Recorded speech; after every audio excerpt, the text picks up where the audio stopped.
Good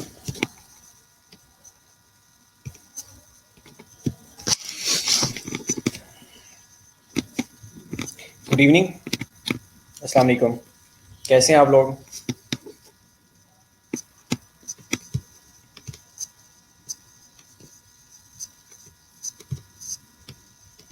okay, very good evening. How are you Habib? वीबावान, hope so you will be fine. वालेकुम अस्सलाम। Hope so आप ठीक होंगे। तो लास्ट हम क्लास में जो डिस्कस कर रहे थे that was about peptic ulcer. तो आज हम अगेन पेप्टिक अल्सर को डिस्कस कर लेते हैं, कंटिन्यू कर लेते हैं। अच्छा, problem is that, very good evening, कि यहाँ पे जो लाइट है ना वो नहीं आ रही। तो बारिश हो रही है यहाँ पे, इसलिए लाइट आएगी तो जो लैपटॉप है उसकी बैटरी चलेगी। अदरवाइज जो इसका बैकअप है, बैटरी इसकी फ़िलहाल जो रिमेनिंग है वो ओनली 35% है। तो देखते हैं कितने टाइम के लिए ये हमारा साथ देती है। अगर तो लाइट आ जाती है तो इंशाल्लाह we will finish that lecture. Okay, तो do you think what is peptic ulcer? क्या है पेप्टिक अल्सर? कल भी हम डिस्कस कर रहे थे कि पेप्टिक अल्सर होती है जो सर्कमसाइज्ड रोइयन हो जाती है स्टमक के अंदर, ये इंटेस्टाइन के अंदर, ये जीआईटी लाइनिंग के अंदर। तो इसका क्या सीन है, कैसी होती है ये रोइयन? हमने कल भी डिस्कस किया था। कोई बंदा डिस्कस कर सकता है, कोई बंदा बता सकता है? बाकी लोग कहाँ पे हैं? ओके, जब तक बाकी लोग ऑनलाइन नहीं होते तब तक हम थोड़ा सा पेप्टिक अल्सर को रिवाइज कर लेते हैं कि बेसिकली पेप्टिक अल्सर है क्या चीज़। अच्छा, ये बताएं, पेप्टिक अल्सर को ट्रीट करना ज़रूरी होता है? अगर ज़रूरी होता है तो ज़रूरी क्यों होता है? मोस्टली आप लोगों ने सुना होगा, पेशेंट्स जो हैं ये ओमेप्राजोल ले रहे होते हैं। क्या करता है ओमेप्राजोल? जिसके भी स्टमक में कोई प्रॉब्लम हो रहा होता है उसको डॉक्टर कह देता है भाई ओमेप्राजोल लेना शुरू कर दो, या H2 रिसेप्टर्स जिनमें फिमिटडीन आता है, रिनिटडीन आता है, निजिटडीन आता है। Okay, good good good good. So develops in that stomach, good, ठीक है। इंटेस्टाइन में जख्म हो जाते हैं, definitely Ronald, very good. Also आपने पढ़ना स्टार्ट कर दिया होगा, यस। इटर्नल हैप्पीनेस की फीलिंग आ रही है यार। एनीहाउ, अच्छा, तो हम बात कर रहे थे प्रोटॉन पंप इनहिबिटर्स की, जिसमें मेप्राजोल आता है, पेंटोपेराजोल आता है, ओमिजोल आता है। इस तरह के मोस्टली जो ट्रेड नेम है आपने सुना होगा, राइजिक होता है, ओमेगा होता है, फ्लां फ्लां फ्लां फ्लां, ये सारे जो पीपीआईज होते हैं, प्रोटॉन पंप इनहिबिटर्स होते हैं, ये पेशेंट्स ले रहे होते हैं। वो पेशेंट्स ले रहे होते हैं जिनका स्टमक का प्रॉब्लम होता है, जिनके जीआईटी की अल्सरेशन हो रही होती है, या क्या कर रहे होते हैं कि H2 रिसेप्टर ब्लॉक कर दे रहे होते हैं, या एंटी हिस्टामिन जिनको कहा जाता है, जिनमें फिमोटडीन है, निजिटडीन है, रिनिटडीन है। इसके अलावा म्यूकोजल प्रोटेक्टिव एजेंट्स ले रहे होते हैं। म्यूकोजल प्रोटेक्टिव एजेंट्स जिनके अंदर मिसोप्रोस्टोल आता है एज वेल एज सॉल्फेट आता है। तो ये वो मेडिसन्स हैं। इसके अलावा एंटासिड्स ले रहे होते हैं। अब जो एंटासिड्स हैं वो जो HCl सेक्रीट हो चुका होता है स्टमक के अंदर, उसकी डिग्रेडेशन कर रहा होता है, बेसिकली उसको ना डिस्ट्रॉय कर रहा होता है। तो ये सारी चीज़ें अब जो पेशेंट्स हैं वो ले रहे होते हैं। हाँ, ओके। बाकी लोग कब तक ऑनलाइन हो जाएंगे? ये लास्ट टाइम हमने एक स्लाइड देखी थी जिसके ऊपर पेप्टिक अल्सर लिखा हुआ था। अब ये एसोफेगस था, खाना खाते हैं एसोफेगस के अंदर आता है, देन कार्डियक स्फिंक्टर के अंदर आता है, उसके बाद स्टमक के अंदर आता है, देन पाइलोरिक स्फिंक्टर में जाता है, देन ये इंटेस्टाइन में चला जाता है। अब ये जो जीआईटी ट्रैक है ना, जीआईटी ट्रैक के अंदर किसी भी जगह पे अगर सर्कमसाइज्ड अल्सरेशन हो गई है तो उसको पेप्टिक अल्सर का नाम दिया था। अगर इसकी लाइनिंग की बात की जाए तो मिकोजा होता है, सब मिकोजा होता है, मस्कुलरस लेयर होती है। ये जो मिकोजा और मिकोजा लेयर होती है ना, इसके अंदर डैमेज होना शुरू हो जाता है। अब ये जो मिकोजल लेयर है ना, इसके ऊपर प्रोटेक्टिंग एजेंट्स भी होते हैं और डिस्ट्रॉइंग एजेंट्स भी होते हैं। प्रोटेक्टिंग एजेंट्स में क्या आता है? एक तो इसकी प्रॉपर ब्लड सप्लाई होनी चाहिए। दूसरा, मिकोजा को प्रोटेक्ट करने के लिए इसकी प्रॉपर न्यूट्रलाइजेशन होना ज़रूरी होता है, बाई कार्ब्स का प्रॉपर सिक्रीशन ज़रूरी होती है, और यहाँ पे कोई इस्कीमिया नहीं डेवलप होना चाहिए। जब भी ये कंडीशंस डेवलप होंगी या HCl अगर ज़्यादा सिक्रेट होएगा तो ये इस जगह की एरोजन करना शुरू कर देता है, डिस्ट्रक्शन करना शुरू कर देता है। तो उस कंडीशन को हमने कहा था कि ये पेप्टिक अल्सरेशन है। ओके। तो अगर हम डाइजेस्टिव सिस्टम की बात करें तो डाइजेस्टिव सिस्टम मेनली जो कंसिस्ट करता है GIT ट्रैक के ऊपर, जिसमें इसको एलिमेंट्री सिस्टम भी कहा जाता है। अब मैं लास्ट टाइम भी आप लोगों को बता रहा था कि जो हम खाना खाते हैं ना, जब ये ओरल कैविटी के अंदर होता है तो वहाँ से डाइजेशन स्टार्ट हो जाती है। अब वहाँ से जो डाइजेशन स्टार्ट होती है ना, वो दो तरीके से हो रही होती है। One was chemical digestion and other was mechanical digestion. अब जो केमिकल डाइजेशन है उसमें role of salivary amylase is very very important. जैसे आप खाने को चबा रहे होते हैं ना, बेसिकली प्रोसेस ऑफ चीविंग या प्रोसेस ऑफ मेस्टिकेशन है, ये होती है मैकेनिकल डाइजेशन।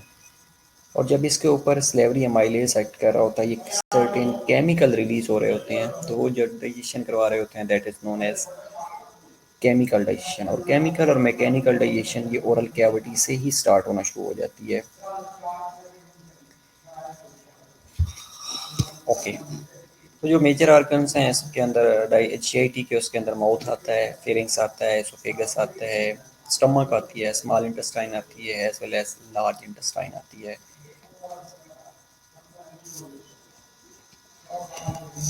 इसके अलावा अगर हम एसोफेगस की बात करें तो एसोफेगस में खाना जैसे ही ओरल कैविटी से डाउनवर्ड मूव करता है तो एसोफेगस में जाता है। एसोफेगस स्फिंक्टर पड़े होते हैं ये।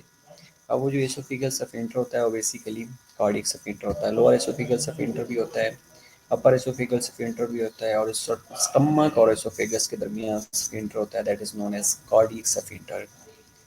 खाना ओरल कैविटी से एसोफेगस के अंदर जाता है, उसमें प्रोपल्शन होती है, पेरिस्टाल्टिक मूवमेंट होती है, उसके बाद लोअर एसोफेगल स्फिंक्टर तक जाता है, देन कार्डियक स्फिंक्टर तक जाता है। कार्डियक स्फिंक्टर ओपन होता है, ओपन होने के बाद खाना ड्रेन हो जाता है इनटू द स्टमक।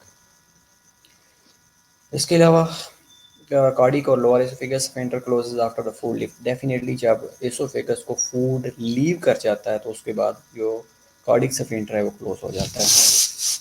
समटाइम्स ऐसे कंडीशन होती हैं जिसको आप गर्ड कहते हैं, गैस्ट्रो एसोफेगस फेगल रिफ्लेक्स डिजीज, जिसमें जो स्टमक के कंटेंट हैं वो एसोफेगस में आना शुरू हो जाते हैं। तो उसकी काज क्या हो सकती है कि या तो जो लोअर एसोफेगल स्फिंक्टर है उस वो कंप्रोमाइज़ हो चुका है, ये कार्डियक स्फिंक्टर की इनएफिशिएंसी है। कार्डियक स्फिंक्टर नॉर्मली काम नहीं कर रहा, उसके अंदर प्रॉपर वो क्लोज नहीं हो रहा। जब प्रॉपर क्लोज नहीं होएगा तो जो स्टमक के कंटेंट है वो मूव करके एसोफेगस में आएंगे, और उस डिजीज़ को हमने गर्ड कहा था, GERD, gastro oesophageal reflex disease, जिसमें जो स्टमक के कंटेंट हैं वो स्टमक में आ रहे होते हैं। अब जैसे ही ये एसोफेगस से खाना डाउनवर्ड मूव करेगा तो स्टमक के अंदर जाएगा। स्टमक के अंदर खाना फ्यू आवर्स के लिए स्टे करता है, depending on the type of ingested food, कि आपने खाने में क्या लिया है, लाइक कार्बोहाइड्रेट्स लिए हैं, प्रोटीन्स लिए हैं, या कोई और ऐसी डाइट, सॉफ्ट डाइट ली है जो कि इजीली डाइजेस्टिबल होती है। अब स्टमक क्या करता है, जब खाना एसोफेगस से स्टमक के अंदर जाता है तो स्टमक में उस फूड को होल्ड करना होता है, एक्ट एज ए रिजर्वायर। इसके पास पाइलोरिक स्फिंक्टर होता है। अब जो पाइलोरिक स्फिंक्टर होता है बेसिकली ये स्टमक और इंटेस्टाइन के दरमियान पड़ा होता है। अब जैसे ही खाना स्टमक के अंदर जाएगा तो स्टमक के अंदर भी मूवमेंट होती है। जैसे वो मूवमेंट स्टार्ट होगी उसके साथ इंजाइम्स रिलीज होते हैं, एंडोक्राइन इंजाइम्स रिलीज होते हैं, जिनमें गैस्ट्रन है, HCl है, सर्टेन अदर्स हैं। रिलीज होने के बाद ना ये जो खाना है इसकी मज़ीद ब्रेक डाउन होना शुरू हो जाती है, स्मॉल पार्टिकल्स में कन्वर्ट होना शुरू हो जाता है।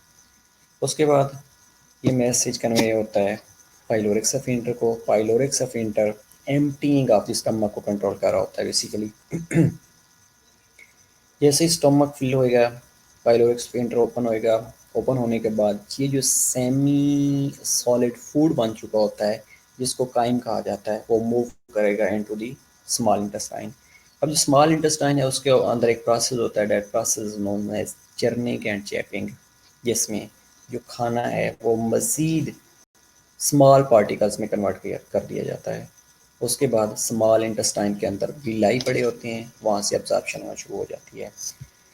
Mechanical digestion in the stomach mixes partially digested food with the gastric juices to produce chyme. Definitely stomach के अंदर chyme बनना शुरू हो जाता है। उसके बाद pulpy gastric fluid which passes from the stomach to small intestine consisting of gastric juice and partially digested food. ये जो gastric juices होते हैं, ये gastric acid होता है और partially digested food small intestine में मूव कर जाता है।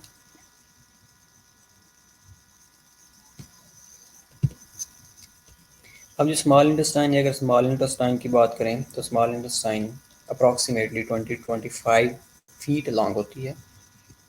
और इसने क्या करना होता है कि वो काइम वो सेमी सॉलिड मास जिसके अंदर पार्शियली डाइजेस्टिव फूड था और गैस्ट्रिक एसिड था, जो स्टमक से स्मॉल इंटेस्टाइन के अंदर आया था, यहाँ पे उसने आके अब्जॉर्ब होना होता है। स्मॉल इंटेस्टाइन के अंदर फिंगर लाइक प्रोजेक्शंस होती हैं या हेयर लाइक प्रोजेक्शंस होती हैं, that are known as villi और सिंगल विलस। और विलाई ने क्या करना होता है, उनको वो जो सेमी सॉलिड मॉस था उसके साथ अटैच होता है और उसमें उसकी अब्जॉर्प्शन करना शुरू कर देती है। ये अब्जॉर्प्शन होने के बाद ब्लड का हिस्सा बनता है और blood act as a transporter. Blood सारी जगह पे ये जो ग्लूकोज के मालिक्यूल्स होते हैं या वटावर जो भी फूड में न्यूट्रिएंट्स होते हैं उनको उनकी ट्रांसपोर्टेशन करने के बाद ओरिजिनल साइट पे पहुंचा देता है।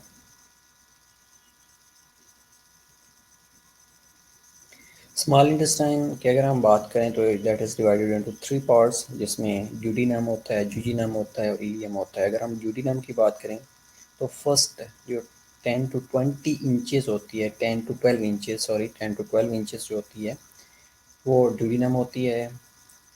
8 to 10 जो फीट रिमेनिंग होती है वो जुजिनम होती है। और last part of the small intestine जिसे टर्मिनल इलियम भी कहा जाता है वो 12 फीट लॉन्ग होती है। तो सबसे ज़्यादा जो अब्जॉर्प्शन हो रही होती है वो बेसिकली टर्मिनल इलियम या इलियम में हो रही होती है। और लास्ट में आपको ये भी बता रहा था लास्ट क्लास में कि जो विटामिन B12 है उसकी अब्जॉर्प्शन भी टर्मिनल इलियम में हो रही होती है इंट्रिंसिक फैक्टर के साथ।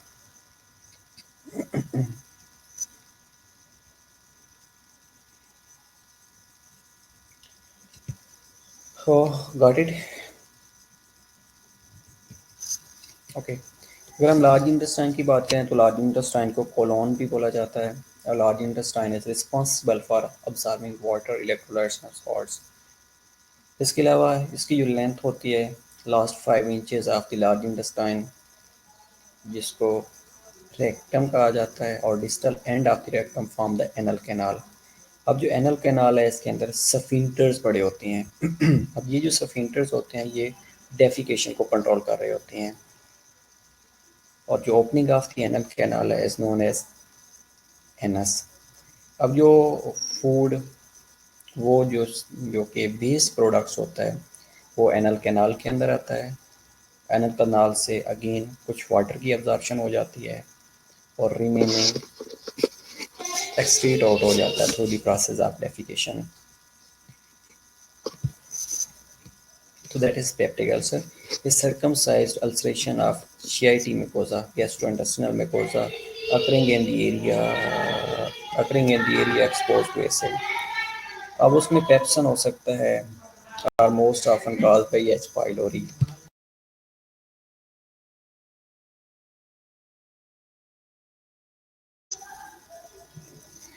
तो ये जो सर्कमसाइज अल्सरेशन जीआईटी के अंदर या जीआईटी मेकोजा के अंदर हो रही होती है, मेनली जो चीज़ें कर रही होती हैं वो उसमें अंदर एसिड है, HCl हाइड्रोक्लोरिक एसिड है, पेप्सन है या एच पाइलोरी है, हाइलोकोबैक्टर पाइलोरी इन्फेक्शन।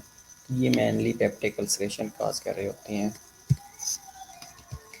इसकी पैथोजेनेसिस की अगर हम बात करें तो peptic ulcer produced by the imbalance between the gastroduodenal mucosal defence mechanism and damaging forces. Basically दो फोर्सेस होती हैं, एक डैमेज कर रही होती है और एक प्रोटेक्ट कर रही होती है। अब जो डैमेजिंग फोर्स है अगर वो एक्सीड कर जाती है तो अल्टीमेटली क्या होता है कि म्यूकोजा डैमेज होना शुरू हो जाता है। अगर दोनों का आपस में बैलेंस रहता है तो देन म्यूकोजा डैमेज नहीं होता। अब इसमें जो एच पाइलोरी है, जो गैस्ट्रिक एसिड है, जो पेप्सन है और जो एनसेड्स हैं that are known as hostile factors, और जो बाइकार्बोनेट्स हैं ये प्रोस्टाग्लैंडन्स हैं। इसके अलावा म्यूकस प्रोडक्शन ग्लैंड्स हैं, blood flow to mucosa, these are protecting agents. अगर बाइकार्बोनेट सेक्रेट होते रहेंगे तो जो HCl सेक्रेट रहा होता है उस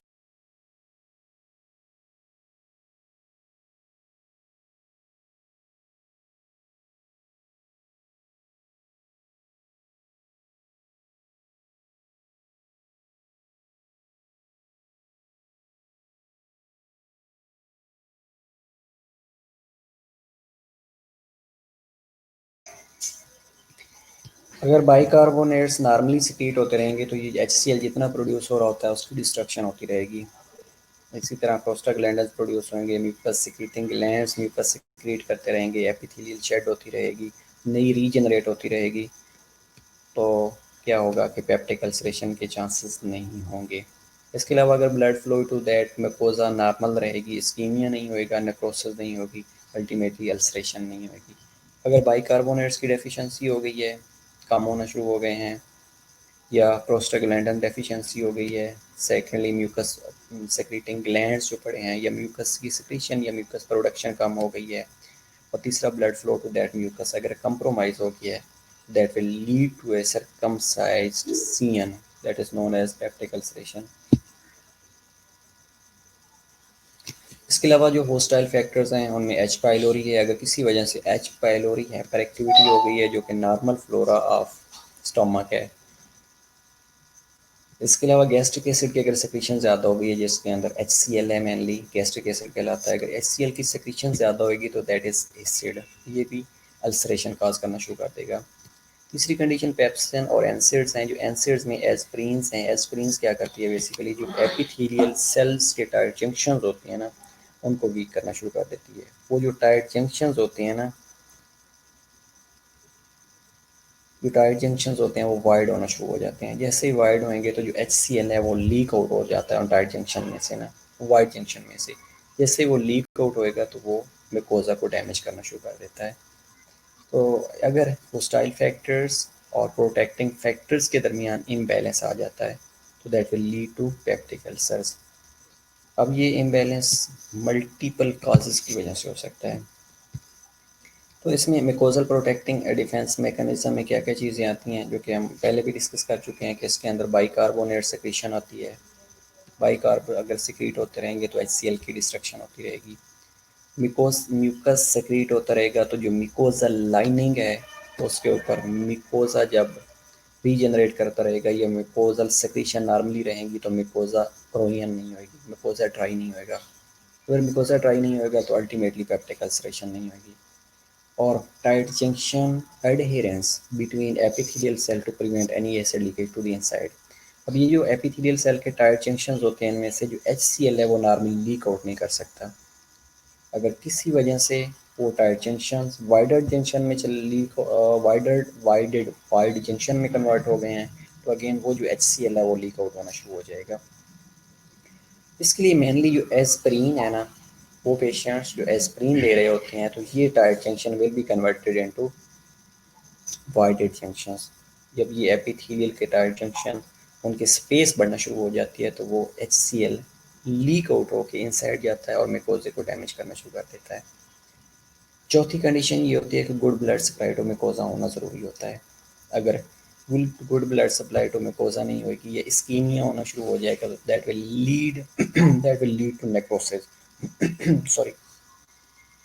तो जो एपिथेलियम पड़ी होती है, ये जो मिकोजा पड़ा होता है ना, अगर उसको ब्लड सप्लाई नॉर्मल नहीं मिलेगी तो मिकोजा के अंदर स्कीमिक चेंजेस आना शुरू हो जाएंगी, मिकोजल इंजरी होना शुरू हो जाएगी। जब मिकोजल इंजरी होगी तो again that will lead to peptic ulceration. और लास्ट कंडीशन ये है कि renewal of damage epithelial cell के वो एपिथेलियल सेल जो ओल्ड हो गए थे उनकी रीजनरेशन हो रही है। एपिथेलियल सेल शेड हो रहे हैं तो उसके रिजल्ट में नए रीजनरेट हो रहे हैं, नए बन रहे हैं। अगर एपिथेलियल सेल शेड हो गए हैं लेकिन रीजनरेट नहीं हुए तो again that will lead to peptic ulceration. समझ आ रही है? ओके। इसके बाद है डैमेजिंग एजेंट्स। अब डैमेज क्या क्या चीज़ें कर रही होती हैं बेसिकली, जिसमें एच पाइलोरी है, ये स्टमक का नॉर्मल फ्लोरा है लेकिन अपॉर्चुनिस्टिक ऑर्गेनिज्म है। जब इसको अपॉर्चुनिटी मिलेगी that will cause peptic ulceration. Gastric acid अगर ज़्यादा सिक्रीट हो गया है, HCl ज़्यादा सिक्रीट हो गया है, तो डेफिनेटली ये म्यूकोजल एरोजन काज करना शुरू कर देता है, हार्ट बर्न करना काज करना शुरू कर देता है। पेप्सिन है जो कि गैस्ट्रन को स्टिमुलेट करता है एज वेल एज HCl को ट्रिगर कर रहा होता है, स्टिमुलेट कर रहा होता है। अगर ये ज़्यादा सक्रीट होएगा तो HCl ज़्यादा सक्रीट होना शुरू हो जाएगा। जब HCl ज़्यादा सक्रीट होएगा तो अगेन पेप्टिक अल्सरेशन होने के चांसेस होंगे। Super impose injury from the environmental या इम्यूनोलॉजिकल एजेंट्स, वो पेशेंट्स जो कि इम्यूनोसप्रेसेंट ड्रग्स ले रहे होते हैं या इम्यूनो कम्प्रोमाइज पेशेंट्स होते हैं, तो उनके अंदर भी पेप्टिक अल्सरेशन के चांसेस ज़्यादा से ज़्यादा होते हैं। इसमें ये होता है कि जो normal defence mechanism of GIT होता है या normal defence mechanism of mucosa होता है वो डिक्रीज हो चुका होता है, तो ये भी पेप्टिक अल्सरेशन को लीड कर रहे होते हैं।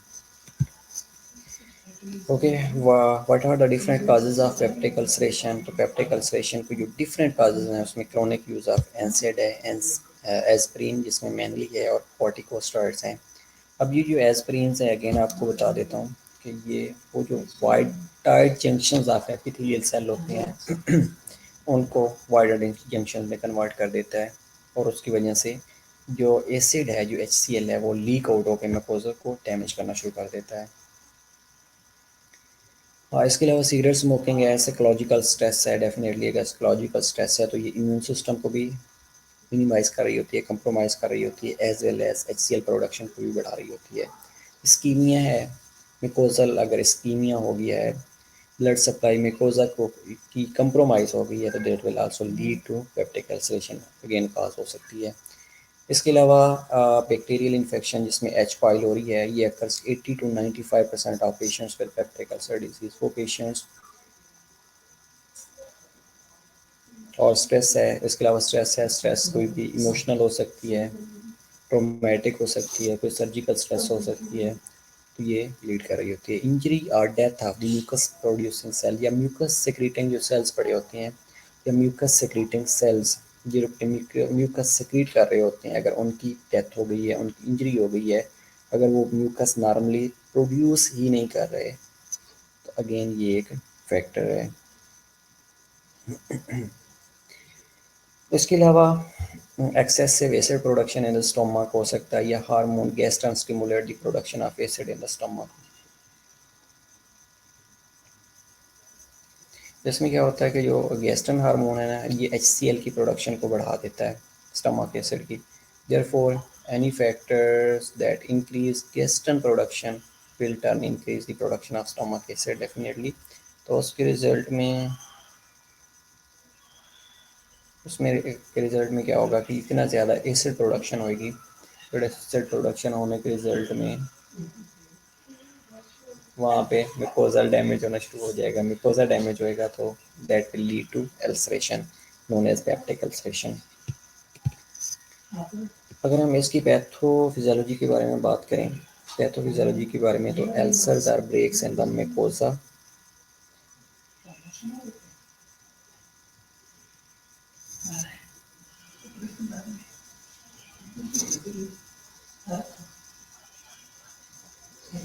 अल्सर पैथोफिजियोलॉजी की अगर हम बात करें तो ulcers are break on the mucosa of the GIT track occurs with H pylori infections.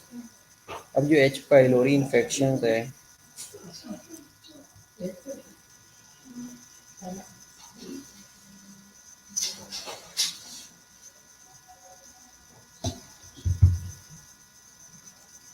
Ulcers are breaks in the mucosa of GIT track occurs with H pylori infection. अब ये जो H pylori infection होता है ये spread by oral to oral faecal route से ये spread हो रहा होता है। इसके अलावा damage gastric epithelial cell reducing effectiveness of gastric mucus. अब H पाइलोरी और क्या का नुकसान पहुंचा रहा होता है कि जो म्यूकस सेक्रेटिंग सेल्स पड़े होते हैं ना, म्यूकस सेक्रेटिंग सेल्स, इनको ये डैमेज करना शुरू कर देता है।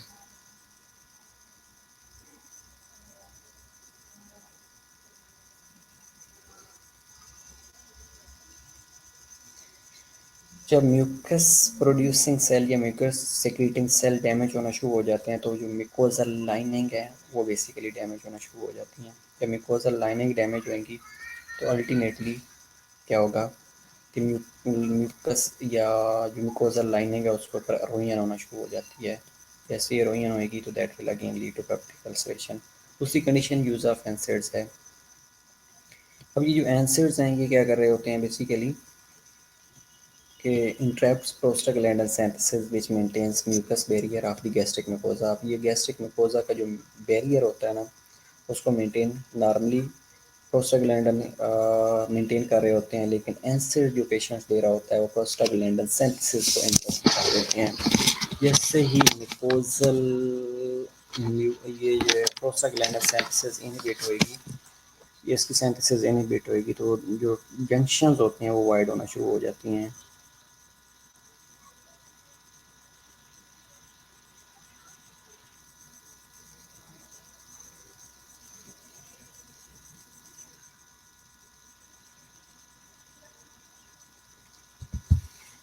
इसके अलावा chronic spontaneous remission and exacerbation associated with trauma, infection, physical or psychological stress।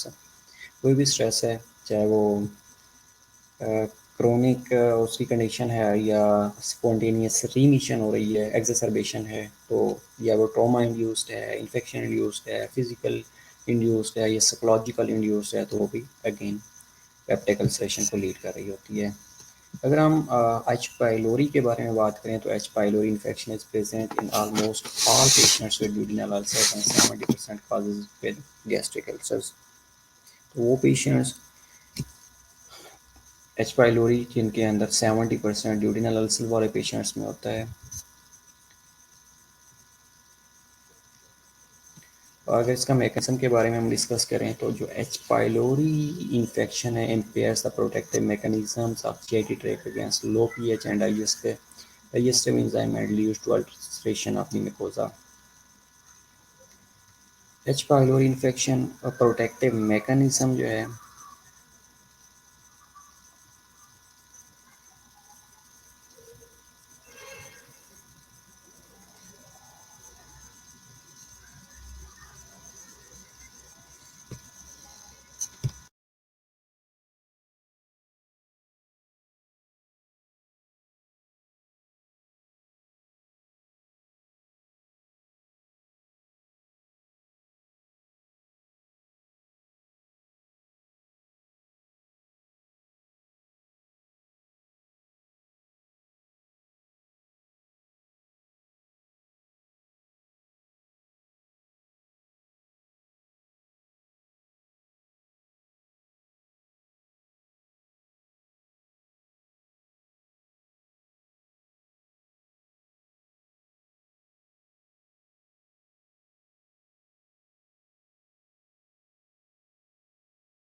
Sorry for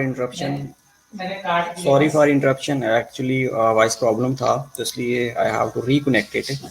We were talking about the H. pylori infection. H. pylori infection is present in almost all patients with a duodenal ulcer and 70% cases with the gastric ulceration। अब gastric ulceration में 70% इसकी efficacy इसलिए है क्योंकि जो H pylori है ये normal flora है स्टोमक, इसलिए तो एच पाइलोरी बेसिकली इफेक्ट कैसे कर रहा होता है। H. pylori infection impairs the protective mechanisms of the GI tract against the low pH। जैसे लो pH होती है तो ये इफेक्ट करना शुरू कर देता है, प्रोटेक्टिव मैकेनिज्म्स को इम्पेयर करना शुरू कर देता है और जो डाइजेस्टिव इंजाइम्स होते हैं उनकी भी डिग्रेडेशन करना शुरू कर देता है और म्यूकोजा की अल्सरेशन काज कर देता है।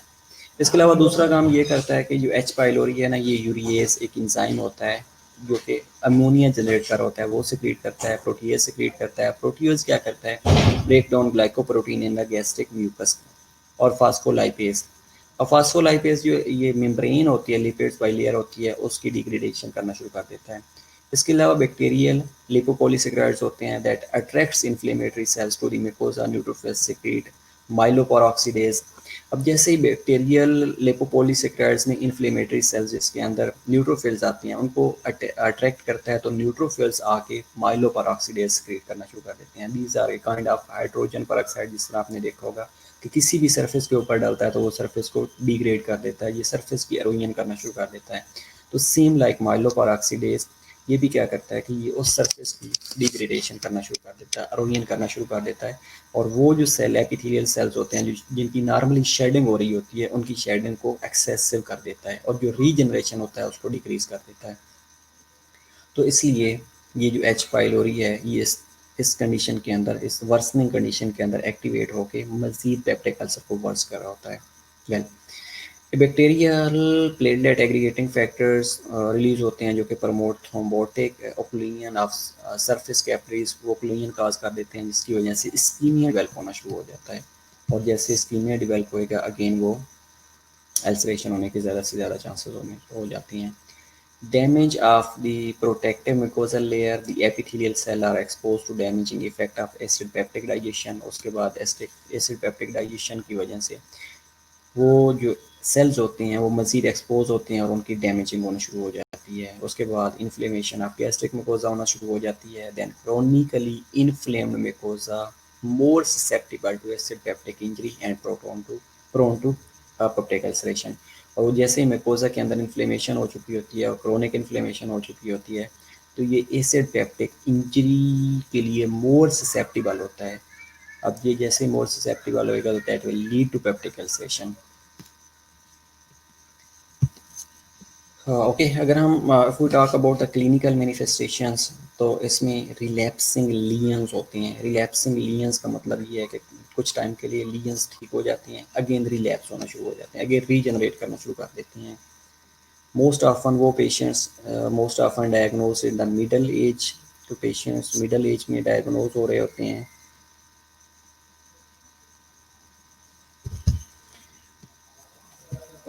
इसके अलावा but may first become evident in the young adult life. Epigastric pain और बर्निंग पेन होना शुरू हो जाती है, बर्निंग सेंसेशन होना शुरू हो जाती है। Pain worse at the night and 1 to 3 hours after meal, especially in the duodenal ulcer. अगर patient suffering from the duodenal ulcer है तो जब उसका स्टमक एम्प्टी होएगा तो उस टाइम उसको पेन होना शुरू हो जाती है, और जैसे ही वो फुलफिल हो जाएगा, खाना वहाँ पे चला जाएगा, तो एच की न्यूट्रलाइजेशन होनी शुरू हो जाएगी, तो अगेन ड्यूडेनल अल्सर वाला पेन खत्म होना शुरू हो जाता है। मे रेडिएट टू नेक, कंसीडर पेनिट्रेशंस। तो ये रेडिएट कर रहा होता है नेक की तरफ। रिलीव्ड बाई एंटासिड्स, ऐसी मेडिकेशन जो कि प्रोड्यूस्ड एच को डिस्ट्रॉय कर रही होती हैं, सिक्रीटेड एच को डिस्ट्रॉय कर रही होती हैं, that are known as antacids. जिनमें म्यूकेन्स हैं, म्यूकेन टाइप का सिरप आ रहा होता है, तो ये क्या करते हैं, ये एक्ट क्रीमाफिन में आ रहा होता है, तो ये एक्ट एज एंटासिड्स हैं। जितना भी एच सेक्रेट हो चुका होता है इनके लेने से उसकी डिस्ट्रक्शन हो जाती है, डिग्रेडेशन हो जाती है। और वॉमिटिंग और गैस्ट्रिक हो सकती है, ये डिस्पेप्सिया हो सकता है। इसके अलावा nausea, vomiting, blotting and weight loss occurs होना शुरू हो जाता है। हीमोमेटेसिस और मलीना विद GI ब्लीड होने के चांसेस हो रहे होते हैं। हीमेटोमेसिस ब्लड विद वॉमिटिंग होना होता है, और मलीना ब्लड विद स्टूल होने के चांसेस होते हैं, depending on the location of the ulceration. अगर तो स्टोमक की अल्सरेशन है तो उसके अंदर हीमेटोमेसिस होने के चांसेस होते हैं। अगर ड्यूडिनल अल्सर है तो उसमें मलीना होने के ज़्यादा से ज़्यादा चांसेस हो रहे होते हैं। इसको मैनेज कैसे किया जाता है? मैनेज के लिए I have only 12% battery remaining है, और might be we have more than 10 minutes. इंशाल्लाह बैकअप में ये कंटिन्यू हो जाएगा। अच्छा, अगर हम मैनेजमेंट की बात करें तो रेस्ट और स्ट्रेस रिडक्शन पहली जो चीज़ होती है, हमने उस पेशेंट्स को रेस्ट देना होता है, उसके बाद उसकी स्ट्रेस को रिड्यूस करना होता है, क्योंकि स्ट्रेस जो अल्सर, ये भी अल्सर को इंड्यूस कर रही होती है।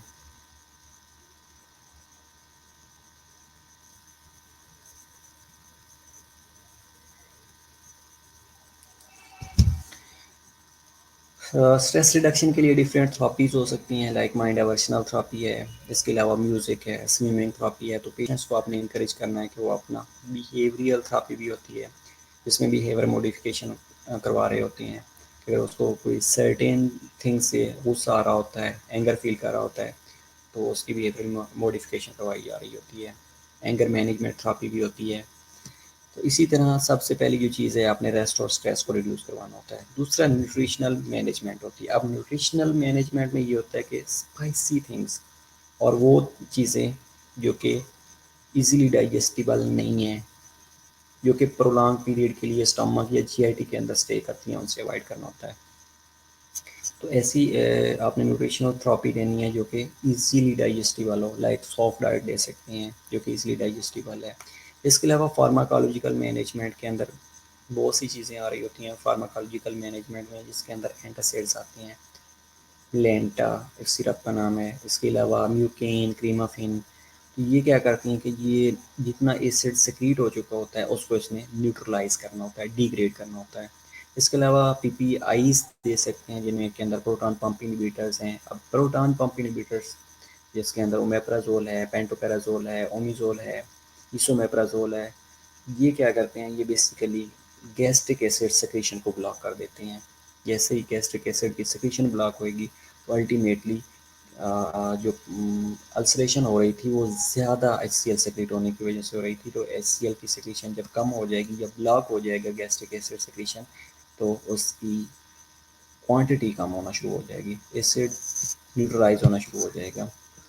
इसके अलावा हिस्टामिन ब्लॉकर्स देते हैं जिनके अंदर ज़ेंटिक है, टेगामेंट है, लाइक ड्रीनीटडीन है, फिमोटडीन है, मिजिटडीन है। इनको एंटी हिस्टामिन ब्लॉकर्स भी कहा जाता है, H2 रिसेप्टर्स ब्लॉकर भी कहा जाता है। ये क्या करते हैं, ये भी गैस्ट्रिक एसिड सिक्रीशन को ब्लॉक कर देते हैं। ये H2 रिसेप्टर को ब्लॉक कर रहे होते हैं और proton pump inhibitor basically proton को ब्लॉक कर रहे होते हैं।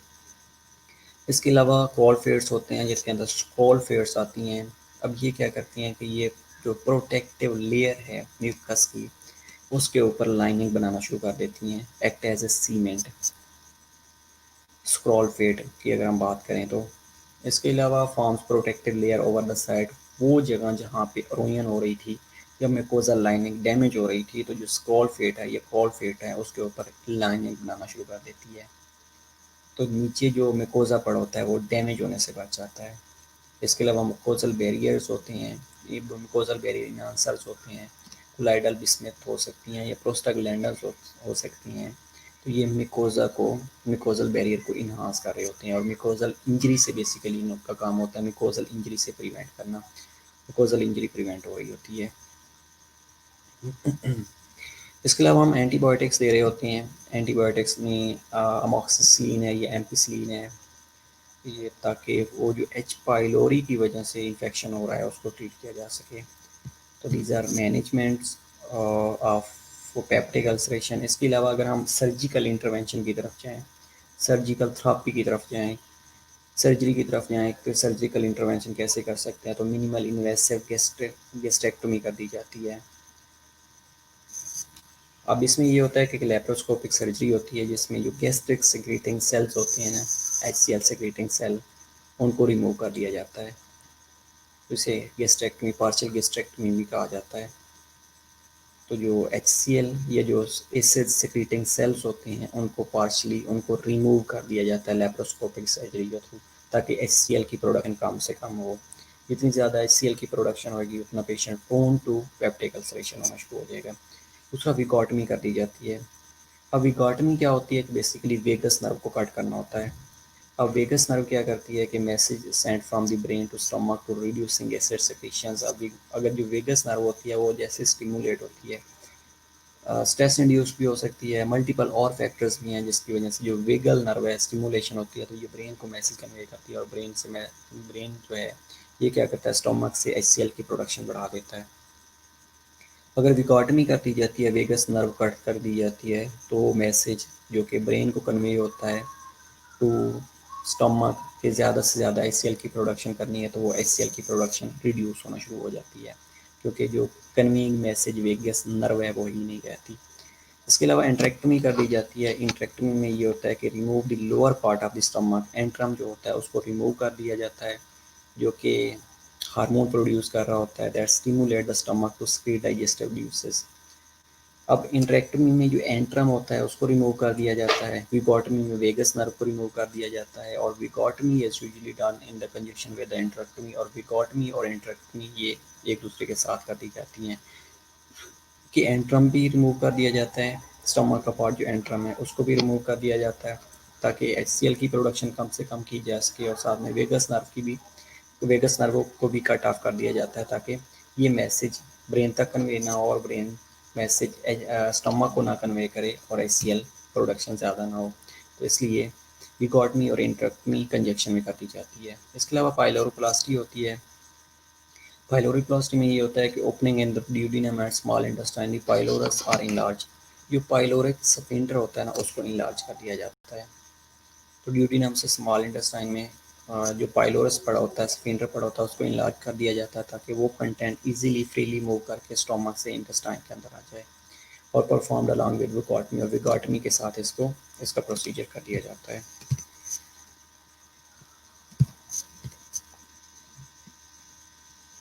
I think it's enough for you for today.